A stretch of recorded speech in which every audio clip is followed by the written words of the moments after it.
Hi, everyone. My name is Cassie Rayner, candidate for Whitnall School Board. I am so sorry that I missed many of you in person at the candidate forum on March 6th, but I was unable to attend due to a long-standing scheduling conflict. So I am going to spend a little bit of time with you all to share my responses to the questions that were asked in the forum. First, I'll briefly introduce myself, and then I will jump right in. Little bit about why I'm running and what a vote for me means. I would say there are big three areas that you are voting for if you vote for me on April 4th or before April 4th.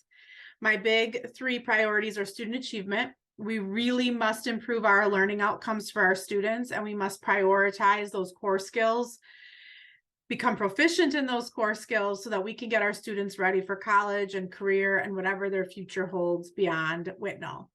We must also respect and honor parents' rights. Parents must be included in decisions and be allowed to lead and make choices for their children without barriers put in place by anyone. And that we must be focused and accountable in our spending. We must prioritize that dollars from the taxpayers go directly to our students and our staff in the classrooms to really help move the needle on our student achievement, which is in a place that is of concern for me, which is a big reason why I'm running. So what I'll do now is I'll jump into the questions. I'll give you a brief response, and I'll try to run through all the questions that were posed at the candidate forum. Question number one asked about the role of the school board member and whether or not we see ourselves as primarily a representative of the community or of the school system. My view on this is that a school board member is there to serve the community and to govern and lead the district objectively with high performance and return on investment as the highest priorities.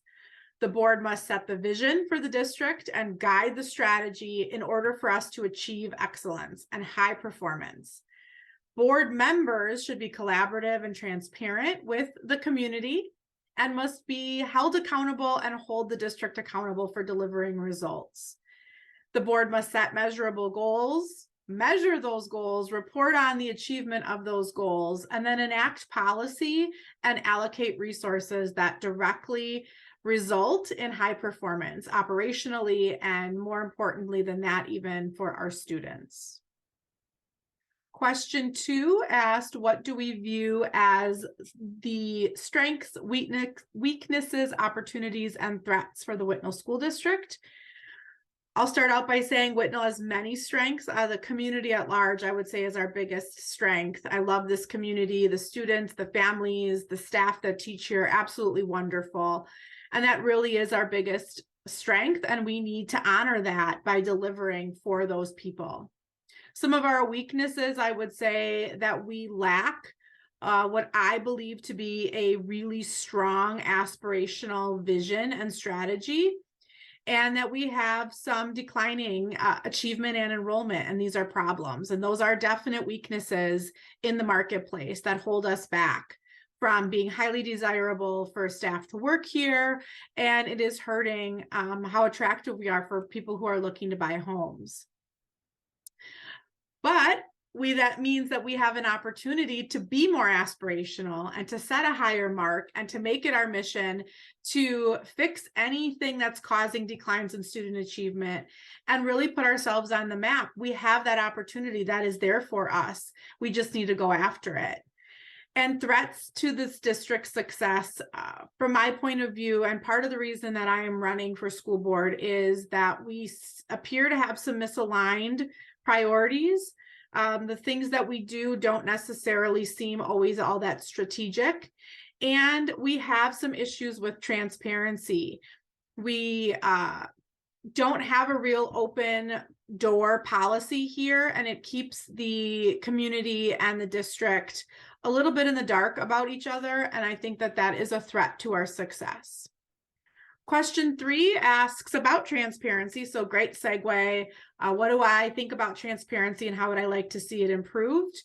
My viewpoint would be really be transparent by being more clear about raw data, by providing more discussion at board meetings regarding student achievement and student progress. We do not currently get nearly enough updates on how our students are progressing and if they are improving. That is a big piece of how I would improve transparency, is just get the conversation going a little bit more.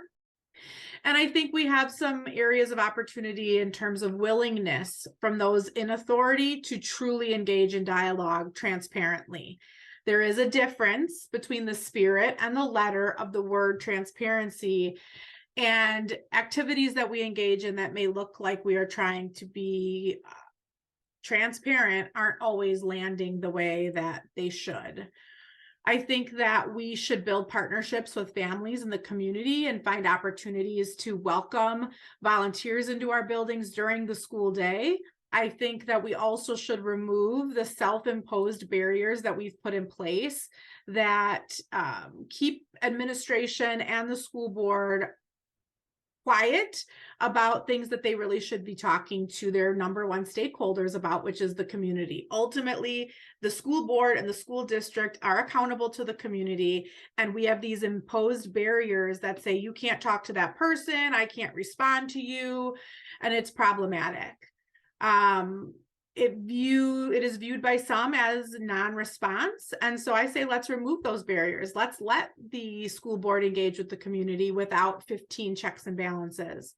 And finally, what I would do is open up agenda items on the board meeting agendas that would allow for open comment from the community, maybe once a month, a couple times a quarter. It doesn't need to be every meeting, but that we would allow the community an opportunity to have a voice if they have one in a public forum. Currently, you are not allowed as a community member to speak on anything that is not on the agenda, and you have no influence over what is on the agenda, and that's a problem because, again, the community is our number one stakeholder. Next question, what are the thoughts on community involvement, both parents and non-parents in the district? How would we ensure that the community is engaged and that their input is valued? My view on this is, again, I've said it a couple times, the community is the number one stakeholder and parents need to be involved if they have children in the district, hands down. As a board member, I would provide the community with regular opportunities. I gave some examples previously to engage with the district. When big decisions are made, I would provide opportunities for people to look behind the curtain, so to speak, and see what's going on and the rationale for decisions that are made and have a voice and feedback in what they see happening, what they want to happen, and really explain process and details and welcome engagement. And people who don't have kids in this district still have a say. Their taxpayer dollars fund this district, and we need to be welcoming and transparent with them and engage with them collaboratively, not adversarially. Next question asks about tough decisions regarding reducing expenses while still maintaining services. What's my priority for spending? My philosophy on taxpayer money is that it is the taxpayers' money and we need to deliver a return on investment for them. And the best way to do that is to prioritize what our number one goal should be, which is student achievement. And then from there, we allocate the funds and prioritize them in ways that directly and indirectly achieve that purpose, and then track and measure and be able to demonstrate that they are getting the impact that we've sought out to get. We must be accountable for every dollar we spend and for every redundancy that doesn't make sense or make an impact or need to be as highly prioritized as it may be. And that requires us to really take a look at how we're doing this. And any funds, again, that we spend really must show an impact on district performance or be deprioritized if there comes a point where we can't spend money on multiple things and we have to pick and choose. The priority needs to be district performance and student achievement. Next question asks about the opinion on the district's 10-year capital improvement plan, debt structuring, and possible future facilities referendum. I think that it's the fiscal responsibility of the board and the district to be mindful, strategic, and forward-thinking about maintenance and capital improvement needs, and then spend strategically along the way to keep our buildings in good operating condition, because we need to keep our eye on the big financial picture.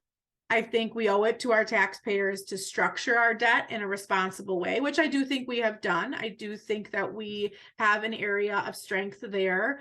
And I think that we need to continue to do that. I think we're at a crossroads where we could get to a position very soon to be debt-free and save some interest. And I think that's really responsible, but we want to take a look at that and be able to start to give the taxpayers some relief. We know things are expensive and we owe it to our taxpayers to give them some relief. The mention of a future facilities referendum, my viewpoint on this is that if the district decides it needs to ask taxpayers for more money via a referendum, that we must first be able to account for every single other dollar we have spent. I don't think it's responsible or fair to the community to ask them to pay for more things or pay to expand a building, let's say, that's overflowing when we have other buildings that have room for resident students. And I really think that that needs to be, again, that focused priority. We need objective standards that we use to prioritize our money, and we need to give the taxpayers relief when we can. Next question asks about a background in finance, and are you able to interpret different budgets that will be put before the board? I have no official background in finance. However, I do work in my day job every day with budgets, with contracts, and with vendor relationships. So I am accountable for measuring return on investment, being accountable to spend. I know how to navigate budgets and requests for proposal. I know how to engage with vendors and ask objective questions. I have background in my day job in taking a look at large budgets and looking at balance sheets and being able to budget accordingly. I have an advanced degree, and I also, in my day job, deliver a business fundamentals program, which is a mini MBA that we offer within our company to employees. And so through that, I have developed basic business acumen that an MBA would have, and I would be able to bring that skill set to the organization and to the board in order to make this district highly effective and highly successful in our spend and our budget and our financial management. Next question asks about academic proficiency as a big concern, and would I support reducing spending on non-academic priorities in order to fund priorities focused on increasing reading and math proficiency, such as hiring additional reading and math interventionists? And if yes, where would I be willing to reduce spending? So short answer is I will prioritize spending on student achievement above all else. I am supportive, in theory, of hiring additional interventionists and similar roles as long as they're working directly with students. I think we need to explore options for other roles that we already employ and take a look at how we can get them to be making more of a direct impact in the classroom if we come into a spending situation where we can't pay for everything. I think we need to really make sure that all of these extra roles are if they're above the classroom, so to speak, need to be potentially spending more time with students and teachers on instruction.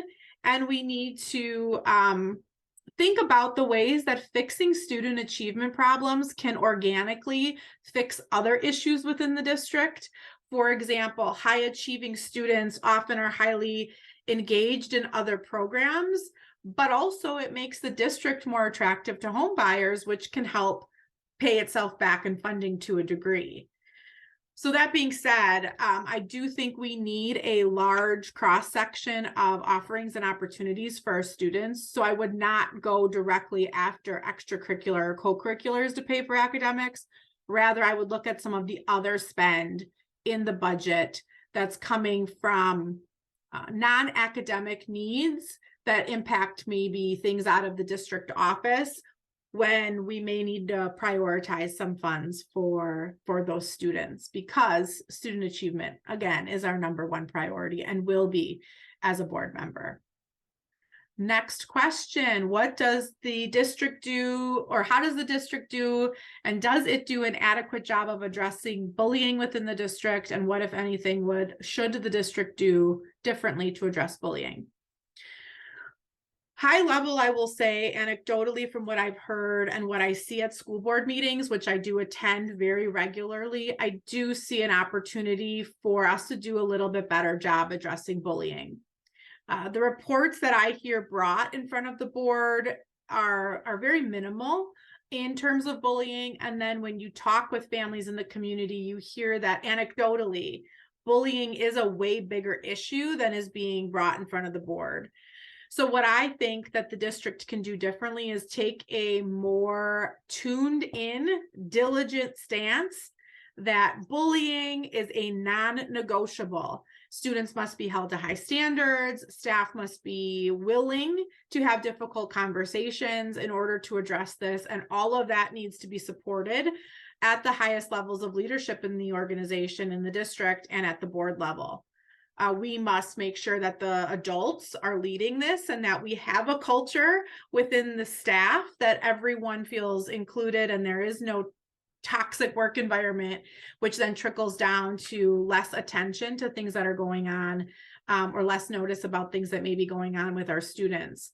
I think we cannot minimize, which sometimes districts do. I have a background in education, so I know how this is. I was a high school teacher for a long time, that sometimes districts get in this kind of rock and a hard place about reporting. And I think that we need to be honest and say, this is what our situation is, not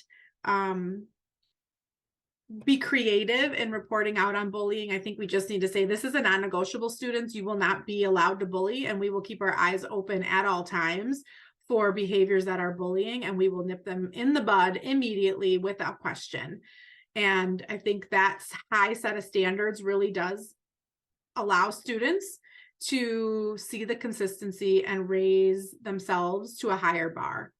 I have seen it. I taught high school, as I mentioned, and kids will rise to high expectations. And we just need to make sure that they're there for them and that they are very clear. I'll say it one more time. Bullying is a non-negotiable. It is not tolerated. If we're consistent with that, we can address the issue. Next question, what are the thoughts that I have on how we can make schools welcoming and supportive for students regardless of background and needs? I'm a firm believer that education is an equalizer. And so high expectations, excellent instruction, and then in support for staff that allows them to deliver excellent instruction, and also the scaffolding and intervention needed is the thing that we can do to allow students to reach high expectations, develop confidence, and give them a community in their building of welcoming and support, regardless of their background.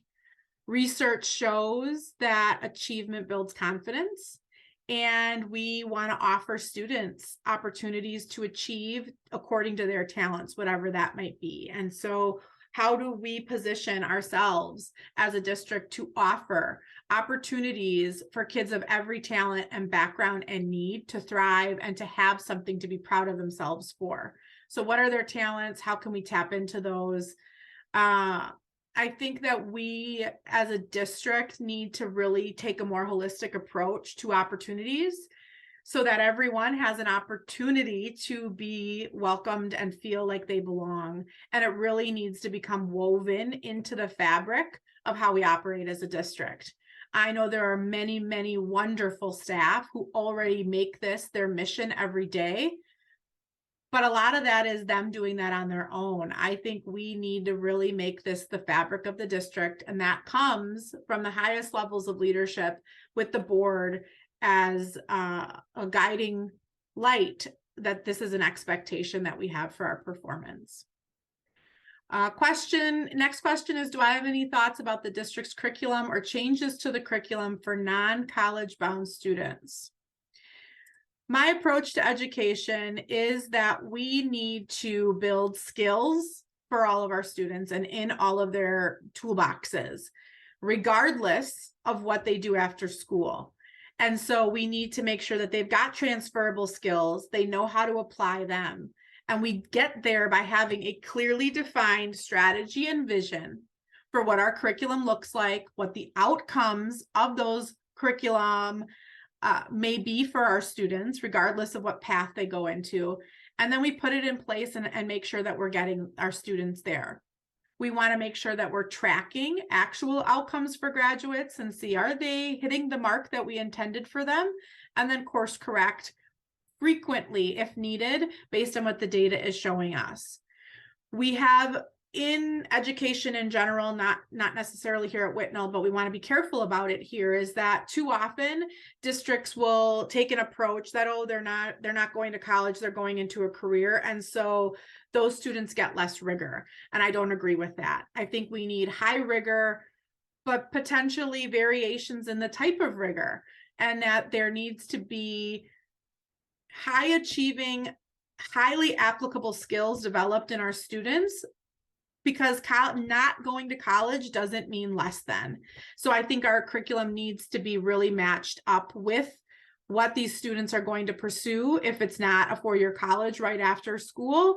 And we need to give them the ability not just to get an entry-level role and stay there, but rather we need to give them more rigor, arguably, because they're going to go into the workforce sooner.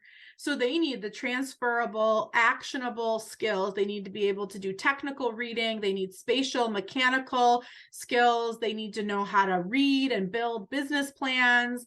They need to know how to do finance and business math.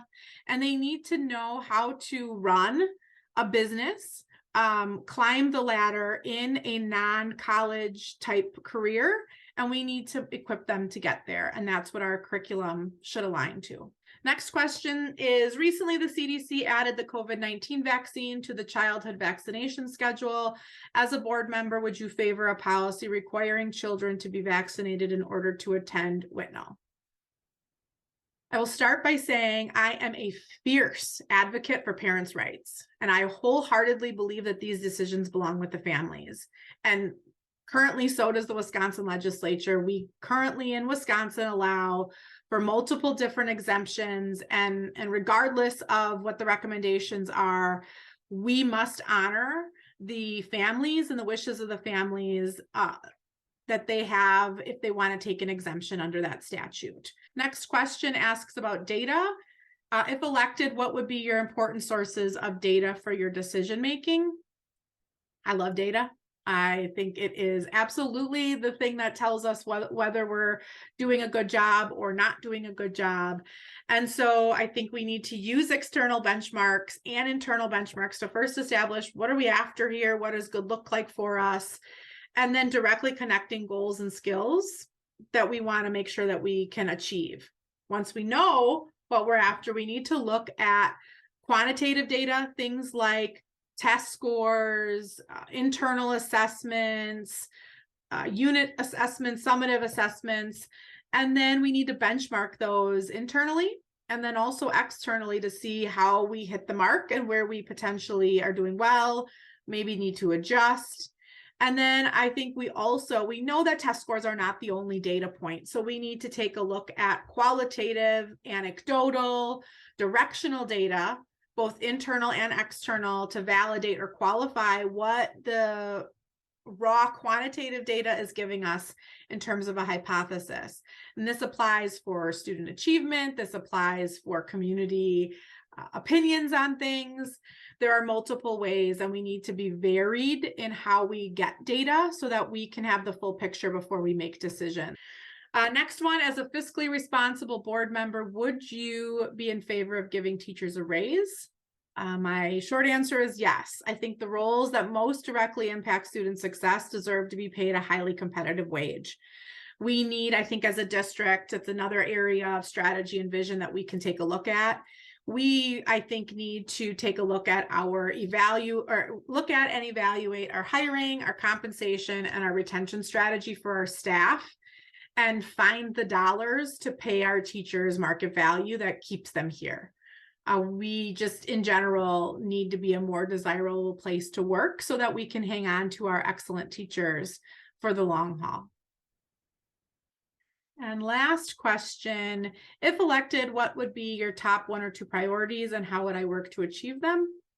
The first and biggest priority, I've mentioned it several times, would be student achievement. We must increase our student achievement and we must do it quickly. We must return this district to a high desirability in the marketplace. And we must become among the most desirable districts in the entire area. From there, my next biggest priority would be to improve the culture here, encourage true dialogue between the community and the district, and really make sure that we are allowing people an open door to see how the district is being a steward of its students, of its dollars, and really making sure that we get us to that highly desirable place with an engaged community. So that's the end of the questions from the candidate forum. I thank you for sticking through with me to hear what I had to say. And I encourage you to please reach out to me if you have any questions. Please consider me and vote for Cassie Rayner on April 4th. Thank you all.